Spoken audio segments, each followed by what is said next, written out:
Welcome guys, कैसे आशा है अच्छी होगी। साथियों, हमने आपको एक लेक्चर दिया था टीचर टाइम टेबल के ऊपर। आप लोगों ने काफ़ी पसंद किया। यदि किसी ने वो वीडियो नहीं देखा है तो ऊपर आई बटन पे आपको उसका लिंक मिल जाएगा, वहाँ से जाकर देख सकते हैं। अब वहाँ पे भी कुछ कमियाँ रह गई थी, रह जाती है अक्सर कमियाँ, क्योंकि कोई भी एक प्रोग्राम सभी के लिए सूटेबल नहीं होता, सभी की सिचुएशन अलग होती है। तो कुछ सिचुएशन ऐसी थी कि सर मान लीजिए हमारे पास मल्टीपल सेक्शन है, तो हमने मल्टीपल सेक्शन के अकॉर्डिंग टाइम टेबल क्रिएट करना है। हमारे पास अलग अलग फैकल्टी के टीचर्स भी अलग अलग हैं, या फिर मल्टीपल टीचर्स हैं एक ही फैकल्टी के लिए, और क्लासेस भी यदि हमारे पास 6 से 12 तक है तो हम एक टीचर टाइम टेबल किस प्रकार क्रिएट करेंगे।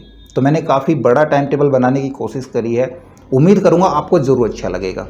तो इसको सीखने के लिए इस वीडियो में अंत तक बनी रहेगा, और इसी प्रकार की यदि आपकी कोई और भी क्वेरी है तो वो भी हमें कमेंट्स में लिख करके बताइएगा। नमस्कार साथियों, मेरा नाम है मनोज कुमार और आप देख रहे हैं अपना यूट्यूब चैनल गुरुजी कंप्यूटर कोर्स।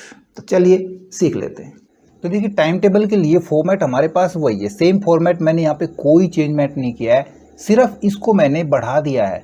अब देखिए, यहाँ पे एक चीज़ मैं सबसे पहले आपको क्लियर करा दूँ कि मैंने यहाँ पे 11th और 12th सिंगल सब्जेक्ट के लिए लिया है। 11th और 12th में मल्टीपल सब्जेक्ट हो सकते हैं, साइंस स्ट्रीम हो सकती है, कॉमर्स स्ट्रीम हो सकती है, या आर्ट्स स्ट्रीम हो सकती है ना। तो आप वहाँ पे अलग अलग स्ट्रीम के हिसाब से बनाएं। यहाँ पे मैंने सब्जेक्ट लिखा है ओनली, आप स्ट्रीम के अकॉर्डिंग सब्जेक्ट लिख सकते हैं कि 11 science subject, 11 medical science subject, इस प्रकार से लिख सकते हैं। सेम वर्क करेगा जैसे हमारे यहाँ पे सेक्शन वर्क कर रहे हैं। हमने 10th के 3 सेक्शन लिए, 9th के 3 सेक्शन, 8th के 3 सेक्शन, और 7th और 6th के 3 सेक्शन सभी के लिए। अब यहाँ पे इसमें मैं टाइम टेबल को फिल करने से पहले आपको डेटाबेस दिखाता हूँ। देखिए, डेटाबेस के अंदर हमने यहाँ पे टीचर्स लिए हैं कुछ सब्जेक्ट के, जो कि हैं टीजीटी के। तो यहाँ पे ये जो लिस्ट है टीचर्स की और सब्जेक्ट की, ये है टीजीटी टीचर्स जो 6 to 8 तक पढ़ाएंगे। इसी प्रकार पीजीटी टीचर्स हैं, ये अलग से हैं, ये 9th और 10th को पढ़ाएंगे। फिर नेट प्रोफेसर्स हमने लिए जो 11th और 12th को पढ़ाएंगे, और उनके पास ये सब्जेक्ट्स हैं। अब ये भी डायनेमिक है, यदि कहीं पे कोई टीचर रिज़ाइन कर जाता है, उसकी जगह नया टीचर आता है, तो हमारे पास जो डेटाबेस है सभी के लिए, देखो सभी क्लासेस के लिए टीचर्स, मैंने यहाँ पे फॉर्मूला लगाया है इक्वल के साथ। मैंने इक्वल के साथ सेल रेफरेंस दिया है, यहाँ भी इक्वल के साथ सेल रेफरेंस दिया है। जैसे यहाँ पे मैंने किया, दिखाता हूँ, इक्वल J10, ठीक है, ये मैंने यहाँ पे लिया है और इसको नीचे तक मैंने ड्रैग करा दिया। यहाँ भी J10 है, क्योंकि 11th को भी यही टीचर पढ़ाएंगे और 12th को भी यही पढ़ाएंगे। तो कोई भी टीचर का नाम हम यहाँ पे चेंज कराते हैं। मैं यहाँ पे कराता हूँ कुलदीप, ठीक है। देन टीचर्स चेंज हो गया तो हमारा यहाँ भी टीचर चेंज हो जाएगा। और जब यहाँ पे इस डेटाबेस के अंदर सारा डेटा हमारा जब अपडेट हो जाएगा सभी टीचर्स का टाइम टेबल के अंदर, तो ऑटोमेटिक अपडेट होंगे। देखो यहाँ पे कुलदीप आ गया, अपने आप आ गया ना, हिंदी पढ़ाने के लिए 12th के लिए। अब यहाँ पे डेटा किस प्रकार से आ रहा है, देखो हमने इधर लगाया डेटा वैलिडेशन। अब यदि फर्स्ट पीरियड के अंदर कुलदीप 12th में पढ़ा रहा है तो 11th में तो नहीं जाएगा ना हिंदी के लिए। तो यहाँ पे देखो, मैं यहाँ पे दिखाता हूँ, हिंदी सब्जेक्ट आपको यहाँ पे नहीं मिलेगा।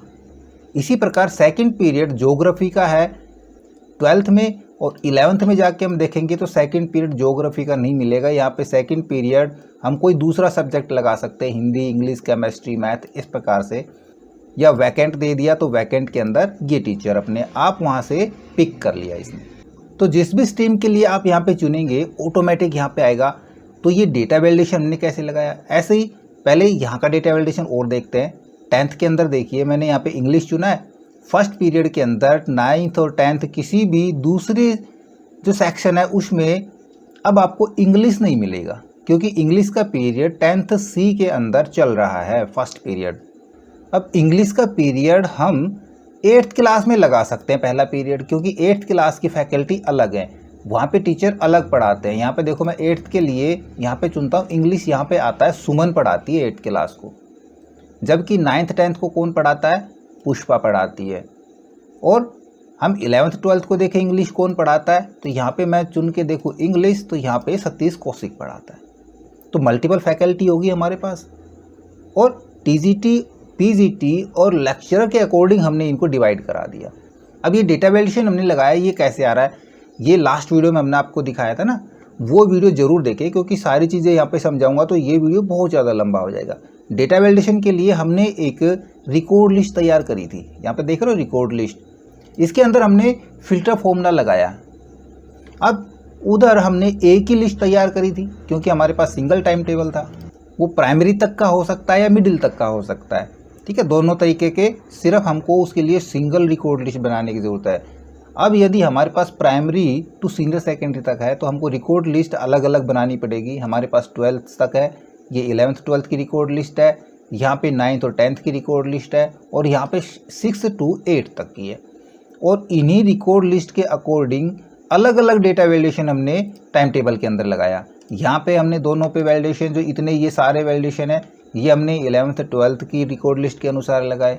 10th 9th के जितने भी सेक्शन बटे हुए हैं, सभी सेक्शन में हमने दूसरी वाली रिकॉर्ड लिस्ट बनाई थी, है ना। तो ज़्यादा यहाँ पे शायद एक्सप्लेन करने की ज़रूरत नहीं पड़ेगी, क्योंकि यदि आपने वो वीडियो देखा है तो आपके समझ में आ जाएगा। यदि नहीं देखा है तो वो वीडियो ज़रूर देखें, उसमें मैंने पूरी तरह से एक्सप्लेन किया है। बाकी यहाँ पे जो टीचर नेम उठा रहा है, ये भी सेम फंक्शन हमने यहाँ पे यूज़ किया है जो लास्ट वीडियो में हमने बताया था, वही इंडेक्स और मैच का फंक्शन लगाया हुआ है। एरर इसलिए लगाई है ताकि यहाँ पे यदि ब्लैंक है तो वो ब्लैंक ही दिखा दे। हमने यहाँ पे कोई भी सब्जेक्ट नहीं चुना है तो एरर ना दिखाए, बस उसके लिए हमने ये फंक्शन लगाया है। अब देखो यहाँ पे मैं फटाफट कोई भी सब्जेक्ट यहाँ पे चुनाता हूँ तो ये अपने आप टीचर नेम उठाता चला जा रहा है ना। देखो यहाँ पे अब मैंने 2 सब्जेक्ट चुन लिए, 10th C और 10th B में इंग्लिश और हमारा सोशल साइंस का चल रहा है, तो 10th A में ये दोनों सब्जेक्ट नहीं आएंगे। उसके लिए हमने यहाँ पे तीसरा सब्जेक्ट देना पड़ेगा मैथ का। 9th में भी नहीं आएगा क्योंकि मैथ का टीचर अभी 10th A को पढ़ा रहा है, तो 9th C में नहीं जा सकता।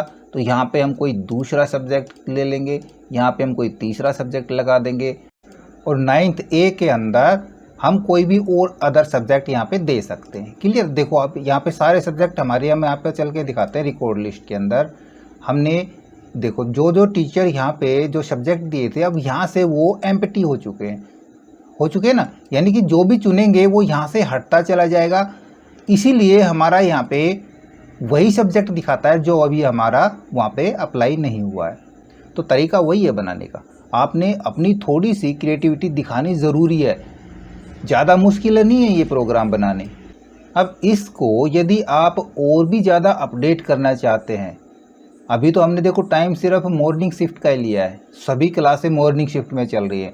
यदि हम अलग अलग शिफ्ट बनाना चाहें कि सेकेंडरी तक तो मॉर्निंग शिफ्ट रहे और सीनियर सेकेंडरी के लिए इवनिंग शिफ्ट हो जाए, तो वो भी क्रिएट कर सकते हैं।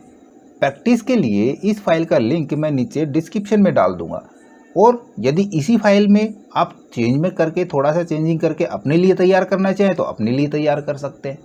इसको हम और भी कई तरीके से बना सकते हैं, बट मैंने कोशिश करा है सिंपल से सिंपल तरीके से इसको क्रिएट करने के लिए। ये फुल्ली ऑटोमेटिक चलेगा, टेंशन ना ले आप। कहीं भी किसी भी पीरियड में आंख बंद करके पीरियड लगा सकते हैं कि भाई हमने ये पीरियड इस क्लास में लगाना है, टीचर अपने आप अपॉइंट हो जाता है। देखो पहला पीरियड यहाँ पे 10th B में मैंने सोशल साइंस का लगाया सुधीर का, तो ये सेकंड पीरियड भी इसी में ले सकता है ना। बट ये फर्स्ट पीरियड यहाँ पे किसी दूसरी क्लास में नहीं जा सकता, पहले पीरियड में। सेकंड पीरियड में तो किसी भी क्लास में चला जाएगा, चाहे इसी में रहे या किसी दूसरी में। यदि इसी में लगा दिया तो किसी दूसरी क्लास में सोशल साइंस का पीरियड नहीं लगेगा। तो ये फाइल मैं नीचे डाल रहा हूँ डिस्क्रिप्शन में, आप इसको अपडेट करा सकते हैं, अपने अकॉर्डिंग यूज़ कर सकते हैं, या इसके ऊपर प्रैक्टिस करना चाहें तो प्रैक्टिस कर सकते हैं। फंक्शन चेक करें, और इसको डिटेल से समझने के लिए ये फंक्शन हमने कैसे लगाए, कैसे काम कर रहे हैं, डेटा वैलिडेशन कैसे काम कर रहा है, उसके लिए पहला वीडियो ज़रूर देखें। उसका लिंक भी आपको ऊपर आई बटन पे मिल जाएगा। ओके, आशा करूंगा वीडियो आपको जरूर अच्छा लगा होगा। इसी प्रकार अच्छे वीडियो देखते रहने के लिए लगातार हमारे साथ बने रहे। हमारे वीडियोज़ को ज़्यादा से ज़्यादा दोस्तों में शेयर करें, में लाइक करें, और यदि नए हैं हमारे चैनल पे तो सब्सक्राइब जरूर कर लें।